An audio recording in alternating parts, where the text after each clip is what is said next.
Welcome back to my channel Nazia Shaikh and 9।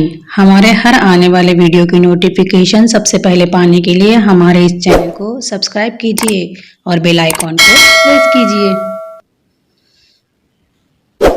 अस्सलामु अलैकुम वरहमतुल्लाहि वबरकातुहू। जमात चाहरों माहौल का मुतल्ला हिस्सा अव्वल सबक नंबर 8 बेशकीमत अनाज। नाहिद और आमिर दोनों बहन भाई है। दोनों को बाजरे की रोटी और मक्खन बेहद पसंद है। मक्खन के अलावा इनकी अम्मी उन्हें रोटी के साथ साथ खाने के लिए दूसरी कई चीज़ें देती है, वो भी उन्हें पसंद है।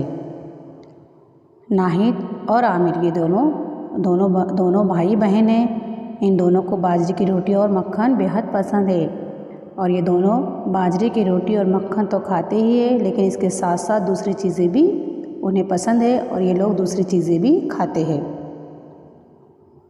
बताइए तो भला अम्मी नाहिद और आमिर को रोटी के साथ साथ खाने के लिए कौन कौन सी अशिया बनाकर देती होंगी, वो किससे बनती है? नाहिद और आमिर के घर दूसरी अनगिनत ग़िज़ाई अशिया होती है। ये अशिया घर तक कहाँ से आती है? गेहूँ, चावल, जवार, दालें, गन्ना, करवंदे, जामुन, बेर, शहद, खारे पानी की मछलियाँ और नमक, मीठे पानी की मछलियाँ, सिंगाड़े, मखाने, फल, सब्ज़ी, तरकारी, गोश्त, अंडे। अब अम्मी नाहिद और आमिर को रोटी के साथ खाने के लिए कौन कौन सी अशिया बनाकर देती होंगी? तो अम्मी नाहिद और आमिर को रोटी के साथ में सब्ज़ी, दाल वगैरह बनाकर देती होंगी और ये सब्ज़ियाँ जो है तो खेत में उगती है। नाहिद और आमिर के घर दूसरी अनगिनत ग़िज़ाई अशिया होती है। ये अशिया घर तक कहाँ से आती है? रोटी और सब्ज़ी के साथ साथ और दीगर ग़िज़ाई अशिया भी नाहिद और आमिर के घर पर मौजूद है। ये अशिया कहाँ से आती है? तो ये अशिया खेतों से हमें मिलती है और फिर इन्हें नक़्ल हमल के ज़राए के ज़रिए बाज़ार तक लाया जाता है और फिर हम लोग इसे ख़रीदते हैं। इसी तरह से गेहूँ, चावल, जवार, दालें, गन्ना ये भी खेतों से हमें मिलती है। किसान इसे उगाते हैं और फिर हमें ये चीज़ें दस्तयाब होती है। करवंदे, जामुन, बेर, शहद ये हमें जंगल से मिलते हैं। खारे पानी की मछलियाँ और नमक ये हमें समंदर से मिलते हैं। मीठे पानी की मछलियाँ, सिंगाड़े, मखाने हमें मीठे पानी के तालाब से मिलते हैं। फल, सब्ज़ी, तरकारियाँ ये भी किसान उगाते हैं। गोश्त, अंडे, गोश्त और अंडे हमें मुर्गी से मिलते हैं। गोश्त हमें गाय, मुर्गी वगैरह से हमें गोश्त मिलता है। नाहिद और आमिर खाने के बाद बैठते हैं तो खाना देते हुए अम्मी हमेशा कहती है, जितनी ज़रूरत हो उतना ही लो, खाना ज़ाय मत करो। जब नाहिद और आमिर खाना खाने के लिए बैठते हैं तो अम्मी उनसे कहती है कि आप लोगों को जितनी ज़रूरत है उतना ही खाना प्लेट में लो, ज़्यादा खाना लेकर खाना ज़ाय मत करो। एक दिन आमिर ने पूछा, अम्मी आप हमें रोज़ाना ऐसा क्यों कहती है? अम्मी ने कहा, अच्छी चीज़ें ज़ाय क्यों करें? इसके अलावा जो ग़िज़ा खाने को मिलती है वो किस तरह तैयार होती है, इस ताल्लुक़ से सोचना चाहिए। मैं तुम्हें रोटी की कहानी सुनाती हूँ। एक दिन आमिर अम्मी से पूछता कि अम्मी, जब भी हम खाने के लिए बैठते हैं आप हमें हमेशा ऐसा क्यों कहती है कि जितना ज़रूरी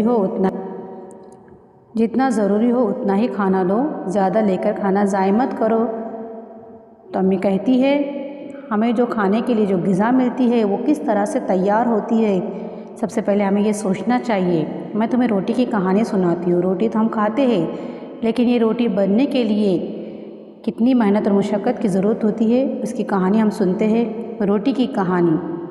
मेरे वालिद किसान हैं। अम्मी कहती हैं, मेरे वालिद किसान हैं।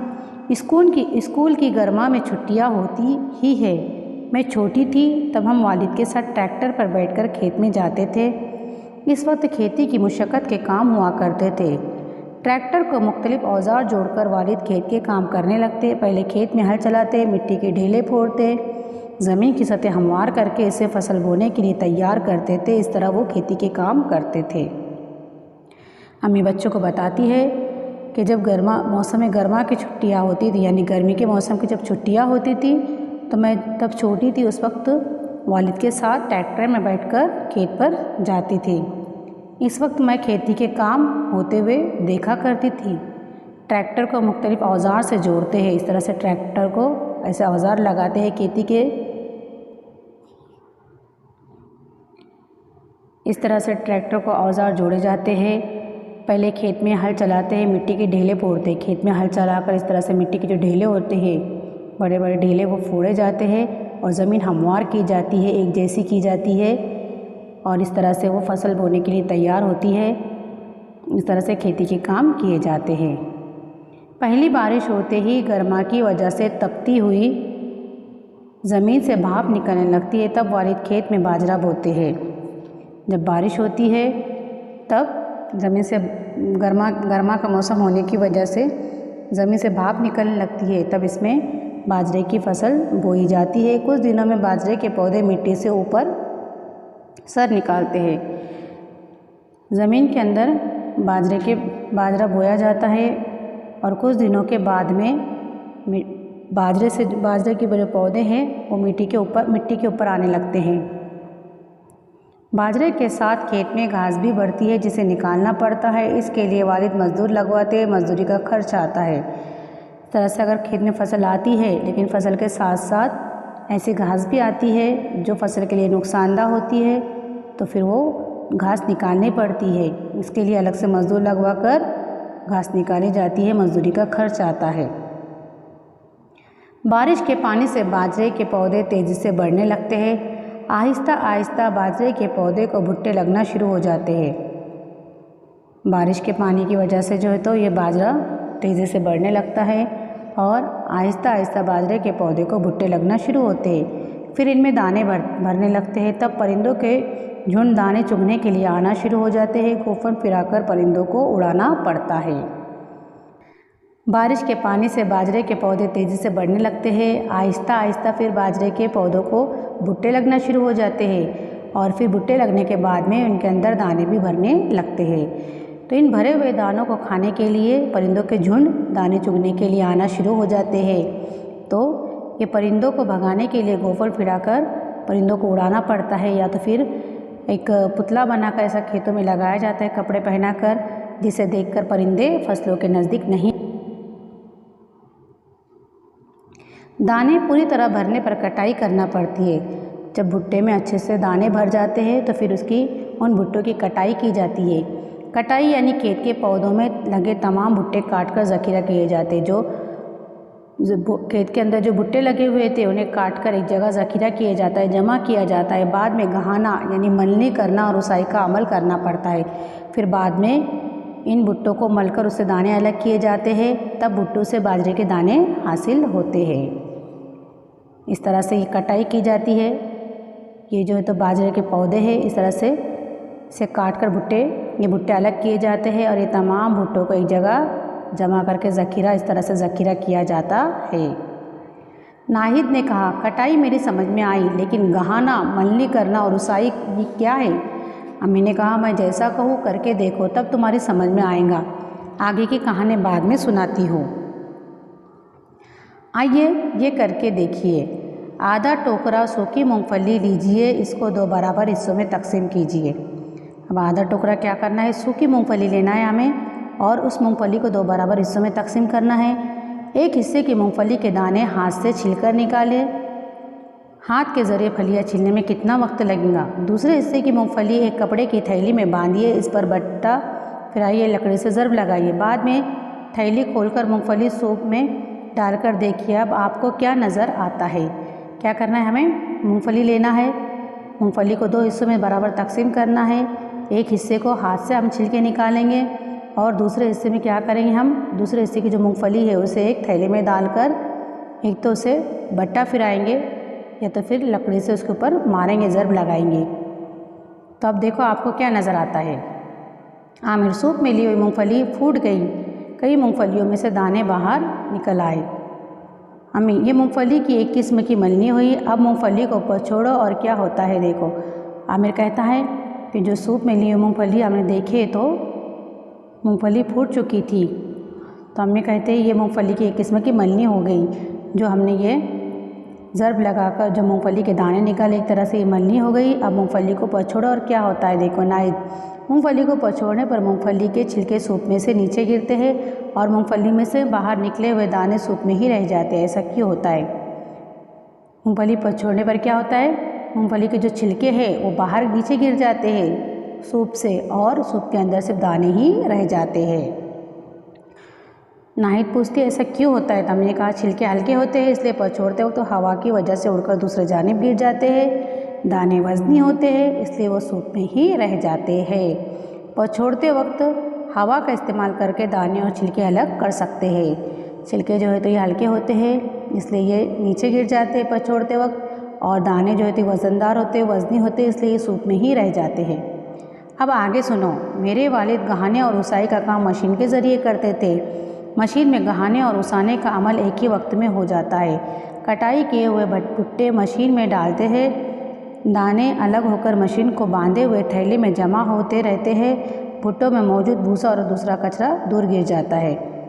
हमें कहती है कि मेरे वालिद जो है तो ये उसाई और मलने का जो काम है ये एक ही साथ मशीन के ज़रिए करते थे। मशीन में गहाने और उसाने का अमल जो है तो एक ही साथ हो जाता है। यानी कटाई किए हुए भुट्टे मशीन में डालते हैं तो क्या हो जाता है, दाने अलग होते हैं और उसका भूसा अलग हो जाता है। दाने एक थैले में जमा हो जाते हैं और भुट्टे में मौजूद भूसा दूसरा कचरा दूर गिर जाता है। लेकिन जब मशीन ना थी तब गहाने के लिए बैलों की मदद लेनी पड़ती थी। उसाई के लिए किसी कदर ऊंची जगह पर खड़े रहते थे। जिस वक्त मशीनें नहीं थी ऐसे वक्त में बैलों से ये काम लिया जाता था और उसाई के लिए किसी ऊंची जगह पर खड़े होना पड़ता था और गहाना किया हुआ अनाज सूप के ज़रिए ज़मीन पर छोड़ते थे। किसी ऊंची जगह पर खड़े होकर सूप में जो है तो वो अनाज लिया जाता था और ऊपर से गिराया जाता था। हवा के ज़रिए क्या होता है, फिर भूसा और कचरा दूर जाकर गिर जाता है और दाने अलग हो जाते हैं। बाजरे के दाने करीब ही गिरते और इनका ढेर लग जाता है। मशीन के ज़रिए किए हुए काम जल्दी होते हैं लेकिन मेहनत और खर्च तो करना ही पड़ता है। मशीन के ज़रिए से काम जल्दी होते हैं लेकिन उसके ऊपर खर्च भी ज़्यादा लगता है। क्या आप जानते हैं मशीन ना हो तो गहाने के लिए बैलों का इस्तेमाल करते हैं। खेत में इसके लिए एक गोल जगह तैयार करते हैं। इस तरह से खेत में गोल जगह तैयार की जाती है। इसको खलियान कहते हैं। इसके मरकज़ में एक खूंटा लगाते हैं। इस तरह से गोल जगह तैयार की जाती है और मरकज़ में जो है तो ऐसा खूंटा लगाया जाता है। इस खूंटे से बैल को बांधते हैं। बैल इस खूंटे के अतराफ गोल गोल घूमते हैं और ये सब नीचे भुट्टे डाले हुए और इस पर बैल जो है तो गोल गोल घूमते हैं। भुट्टों को इस तरह रखते हैं कि वो बैलों के पैरों के नीचे आ जाए। बैल बांधने के बाद में जो ये भुट्टे जो बिछाए जाते हैं ये इस तरह से रखते हैं कि जब बैल गोल घूमे तो ये भुट्टे जो है तो उसके पैर के नीचे आए। बैल भुट्टों पर चलने लगते हैं, इसकी वजह से भुट्टे से दाने बाहर निकलते हैं और जब बैल इन भुट्टों पर चलने लगते हैं तो बैल के पैरों की वजह से वो दाने बाहर निकलते हैं। फसल ज़्यादा मिकदार में हो तो बड़ा खलियान दालान तैयार करते हैं। एक ही वक्त में 2 या ज़्यादा बैल लगाकर मलनी करते हैं। मलनी कई दिन जारी रहती है। ये काम बैलों के लिए भी मेहनत का ही है। इस तरह से अगर कभी ज़्यादा भुट्टे के अगर दाने निकालने हैं तो 2-3 बैल लगाकर इस तरह से घुमाया जाता है। इसे मलनी का अमल कहते हैं और इस तरह से भुट्टे से दाने अलग किए जाते हैं। उसाई के बाद हासिल शुदा अनाज थैलों में भरकर रखते हैं। कीड़े न लगे, चूहे घूस इसको बर्बाद न करे, इसके लिए मुनासिब एहतियात बरतते हैं। घर में ज़रूरत की हद तक अनाज रखते हैं। अब उसाई करने के बाद में मलनी करने के बाद में उसाई की जाती है जिससे दाने हासिल किए जाते हैं और फिर ये हासिल शुदा दानों को या हासिल शुदा अनाज को थैलों में भरकर रखा जाता है। बड़े बड़े बोरों में पोतों में भरकर रखा जाता है और फिर इन अनाज को कीड़े न लगे, चूहे और घूस इसको ना खाए, बर्बाद ना करे, इसके लिए मुनासिब एहतियात भी बरतते हैं। घर में सिर्फ जितना ज़रूरी हो उतना ही अनाज रखा जाता है और जितने ज़रूरत से ज़ायद यानी जो अपने को नहीं चाहिए ऐसा ज़्यादा जो अनाज है वो बाज़ार में भरकर बेचने के लिए जाते हैं। वहाँ के जो व्यापारी वो अनाज खरीदते हैं तब किसान को उगाए हुए अनाज के पैसे मिलते हैं। अब क्या करता है किसान, ये अनाज तैयार होने के बाद में इसे बोरों में भर लेता है और बोरों में भरकर बाज़ार में लेकर जाता है। फिर बाज़ार में लेकर जाने के बाद में किसी व्यापारी को बेच देता है और इस तरह से उस किसान को उस व्यापारी से पैसे मिलते हैं। आमिर, लेकिन रोटी अभी कहाँ बनी? आमिर फिर अम्मी से पूछता है, लेकिन रोटी तो अभी तक कहाँ बनी अम्मी? अरे रोटी की कहानी यही ख़त्म नहीं हुई। अम्मी कहती है, अभी तक के रोटी की कहानी ख़त्म नहीं हुई। देखो यहाँ पर दिखाया गया है किस तरह से किसान अनाज भरता है थैलों बोरों के अंदर, फिर उसे बाज़ार में लेकर जाता है, फिर बाज़ार में इस तरह से वो फ़रोख्त किया व्यापारी से ख़रीद लेता है। व्यापारी जो अनाज खरीदते हैं वो सारे मुल्क में बेचा जाता है, वो ट्रक या मालगाड़ी के ज़रिए हर जगह पहुंचाया जाता है। इसके लिए हमाल और ट्रक चलाने वालों को मेहनत करनी पड़ती है, इसके अलावा नकल हमल का खर्च भी उठाना पड़ता है। व्यापारी जो अनाज खरीदते हैं वो सारे मुल्क में बेचा जाता है। अब क्या करते हैं, किसानों से जो व्यापारी अनाज खरीदते हैं वो पूरे मुल्क में बेचा जाता है, फिर पूरे मुल्क में ट्रक या मालगाड़ी के ज़रिए हर जगह पहुँचाया जाता है। और इसके लिए पहुँचाने के लिए हमाल और ट्रक चलाने वालों को भी मेहनत करनी पड़ती है, और इसके अलावा नकल हमल का खर्च भी होता है। यानी ये जो अनाज है अब व्यापारी तो ले लेते हैं, लेकिन यहाँ से जब उन्हें दूसरी जगह पर पहुँचाना है तो उन्हें भी दूसरे नकल हमल के ज़राए की ज़रूरत होती है, जैसे ट्रक मालगाड़ी वगैरह के ज़रिए वो दूसरों तक पहुँचाते हैं। अब अनाज के थैले छोटे व्यापारी के पास पहुँचते हैं, लोग इनके पास से अनाज खरीदते हैं। अब क्या होता है, फिर अनाज के थैले छोटे व्यापारी बड़े व्यापारी से छोटे व्यापारी तक पहुँचते हैं। फिर क्या करते हैं, लोग उन व्यापारी से अनाज खरीद लेते हैं। फिर अनाज खरीदने के बाद में हम उसे चुनते हैं, साफ़ करते हैं और उसका आटा पिसवाते हैं। फिर खाना पकाते वक्त आटा गूंथते हैं। फिर क्या करते हैं, हम अनाज को चुनते हैं, उसका इस तरह से हम व्यापारी से अनाज खरीदते हैं। देखो इस तरह से हम दुकान से गेहूँ चावल जवार जो कुछ भी है, गेहूँ का जो है तो हम गेहूँ जो है तो ख़रीद कर लाते हैं, फिर उसको घर में चुना जाता है, फिर गिरनी में जाकर हम उसे पिसवाते हैं और आटा पिसाने के बाद में गूंथते हैं। उस आटे को घर में हमारे अम्मी गूंथते हैं, फिर रोटी बनाकर उसे सेकते हैं। ईंधन के लिए भी खर्च होता है, तब कहीं जाकर नाहिद और आमिर की रिकाबी में रोटी आती है। इस तरह से गेहूँ लाने के बाद, चुनने के बाद, पिसाने के बाद आटा गूंदा जाता है, फिर रोटी बनाई जाती है, सेकी जाती है। और फिर इस तरह से ईंधन मतलब जो जलाने के लिए, रोटी सेकने के लिए जो चीज़ें जैसे गैस है, स्टोव है या चूल्हा है, जो कुछ भी है तो उसके लिए भी खर्च होता है। और तब कहीं जाकर आमिर और नाहिद की रिकाबी में रोटी आती है। इतने लोगों की कोशिश और मेहनत से ग़िज़ा तैयार होती है, क्या ये ग़िज़ा ज़ाय करना मुनासिब है? इस तरह से किसान से लेकर हमारे घर तक रोटी किस तरह आती है हमने देखे। तो इतने लोगों की कोशिशों के बाद, इतने लोगों की कोशिश और मेहनत से ग़िज़ा तैयार होती है, तो क्या हमें ये ज़ाय करना चाहिए? बिल्कुल भी नहीं। क्या आप जानते हैं, कुछ लोगों की ग़िज़ा में सिंगाड़े और मखाने शामिल होते हैं। मीठे पानी में नशोनुमा पाने वाले मखसूस किस्म की 2 नबातात से ये हासिल होते हैं। उन्हें जमा करने, साफ़ करने, सुखाने, ज़ख़ीरा करने और उनकी नक़ल हमल के लिए भी लोगों को मेहनत करनी पड़ती है।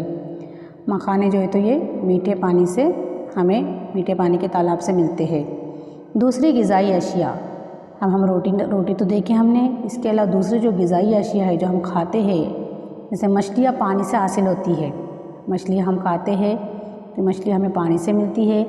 अब मछलियों को हासिल करने के लिए माहीगीर सख्त मेहनत करते हैं। जो मछली पकड़ने वाले हैं उन्हें माहीगीर कहा जाता है। तो मछलियाँ हासिल करने के लिए इन माहीगीरों को सख्त मेहनत करनी पड़ती है। कुछ लोग जंगल में मिलने वाले आमले, जामुन, करवंदे, बेर जैसे फल जमा करते हैं। इसके अलावा जो है तो कुछ लोग जंगल में मिलने वाले फल भी जमा करते हैं जो हम तक पहुँचाते हैं। कुछ लोगों के सब्जियों के खेत होते हैं तो कुछ लोगों के फलों के बाग होते हैं। कुछ लोग मुर्गी पालन या मवेशी पालन का कारोबार करते हैं। इस तरह से अलग अलग लोग अलग अलग पेशे करते हैं और इनकी वजह से हमें अलग अलग चीज़ें जो है तो हमारे ग़िज़ा में शामिल करने के लिए दस्तयाब होती है। ये तमाम लोग अपने कारोबार के लिए खूब मेहनत करते हैं। अब ये जंगल से हमें फल ला कर देते हैं। कुछ लोग सब्जियों की खेती करते हैं तो कुछ लोग फलों के बाग होते हैं जिनके ज़रिए हमें फल मिलते हैं। कुछ लोग मुर्गी पालन मवेशी पालन करते हैं। कुछ लोग मुर्गियाँ पालते हैं, जानवर पालते हैं। मुर्गियों की वजह से हमें अंडे मिलते हैं, मवेशियों की वजह से हमें दूध गोश्त वगैरह मिलता है। ये तमाम के तमाम लोग बहुत मेहनत करते हैं जब हमें ये चीज़ें दस्तयाब होती है। इनकी कोशिशों से मुख्तलिफ़ किस्म की ग़िज़ाई अशिया हमें मिलती है। इनका ज़ख़ीरा, नक़ल हमल, फ़रोख्त, इसी तरह इनसे खाने की चीज़ें तैयार करने में कई लोगों की कोशिशें और मेहनत काम आती है। इस पर खर्च भी बहुत होता है। ये जो चीज़ें उन्हें भी जो है तो बहुत ही खर्च के बाद में दस्तयाब होती है। इसलिए हम सबको इस बात का ख्याल रखना चाहिए कि ग़िज़ा बर्बाद ना होने पाए। अब हमने क्या सीखा देखेंगे हम।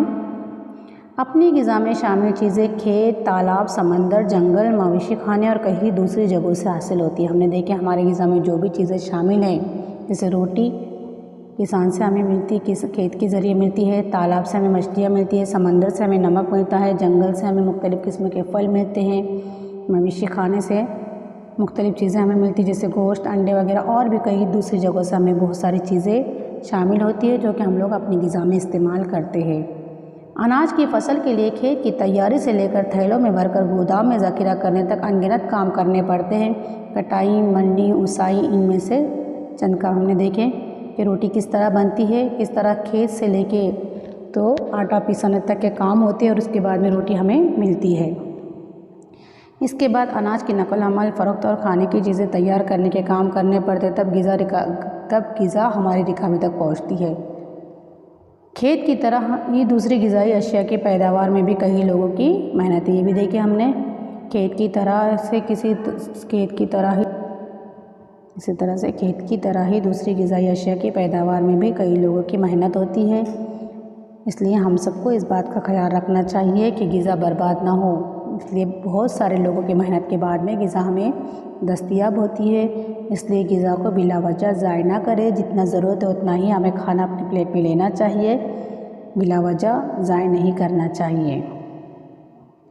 कई लोगों की कोशिशों से हमें मुख्तलिफ़ ग़िज़ाई अशिया मिलती हैं, हमको इन सब का एहसानमंद रहना चाहिए।